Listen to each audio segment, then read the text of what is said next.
ছোট্ট একটি সাপের বাচ্চা খেলতে খেলতে কিছুটা দূরে চলে গিয়েছিল। বনের পাশ দিয়ে একটি বাঘ হাঁটতেছিল। ঠিক সেই সময় আকাশের উপর দিয়ে উড়ে যাচ্ছিল এক ক্ষুধার্ত ঈগল। তার ধারালো চোখে দ্রুত ধরা পড়ে সাপের বাচ্চাটি। ঈগলটি পাখা মেলে নিচে ঝাঁপ দিল। সাপের বাচ্চা ভয় কুঁকড়ে গেল, পালানোর মতো জায়গাও পেল না। ঈগল তার ধারালো নখ দিয়ে ধরতে যাচ্ছে, এমন সময় বাঘটি সব কিছু দেখে ঈগলের উপর ঝাঁপিয়ে পড়ল।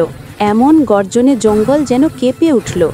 ঈগল ভয় পেয়ে আকাশে উড়ে গেল, আর সাপের বাচ্চাটি কাঁপতে কাঁপতে বাঘের পায়ের কাছে লুকিয়ে গেল।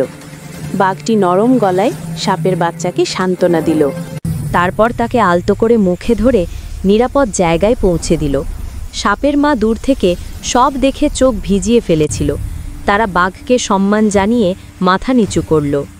বাঘ ও সাপের মধ্যে বন্ধুত্ব হলো। জঙ্গলে সেই দিন থেকে গল্প ছড়িয়ে পড়ল, এক বাঘ শুধু শক্তির নয়, দয়ারও প্রতীক। ভিডিও ভালো লাগলে লাইক, কমেন্ট, শেয়ার এবং ফলো সাবস্ক্রাইব করে সাপোর্ট দিবেন।